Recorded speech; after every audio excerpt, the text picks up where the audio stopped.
Alors qu'Alino Faso, lui, ne portait même pas un bâton quand on l'a arrêté. Il n'a jamais porté une arme. Vous avez vu comment on tue quelqu'un qui n'a pas porté une arme, qui n'a pas tiré un revolver, quelqu'un qui n'est pas entré en Côte d'Ivoire avec des armes. Vous avez vu comment Alassane Ouattara le traite? Souvenez-vous du traitement que le Mali a réservé aux mercenaires de Ouattara. Les 3 premiers mercenaires soldats qui ont été libérés quand son Excellence le président Assimi Goïta a jugé qu'il était temps de décrisper l'affaire. Vous avez vu dans quel état de santé elles étaient? Aucun des soldats mercenaires de Ouattara n'a été torturé en Côte d'Ivoire. Il n'y en a même pas un seul qui a reçu un coup de matraque. Même pas un coup de matraque. Vous voyez, on attrape 49 mercenaires ivoiriens de Ouattara. On ne chicote même pas un seul. Ouattara attrape un activiste civil, non militaire, non mercenaire, non armé. Il le torture pendant 6 mois et il le tue.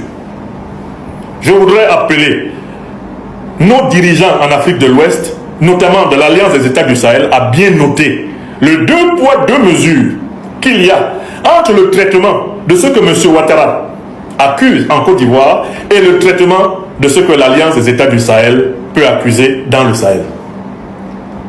Ouattara envoie des terroristes au Mali. On les arrête, on les lui rend.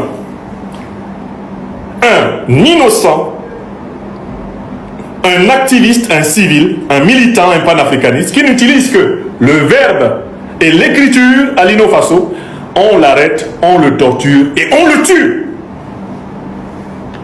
Est-ce que nous allons continuer d'accepter ce 2 poids 2 mesures qu'impose Alassane Dramane Ouattara à toute la sous-région africaine? Un 2 poids 2 mesures qui nous rappelle exactement le comportement des néocolons français, des impérialistes occidentaux, qui considèrent que leurs vies sont plus importantes que celles des Africains. Quand ils viennent ici et qu'ils perdent 57 soldats, ils parlent de ça pendant 1000 ans.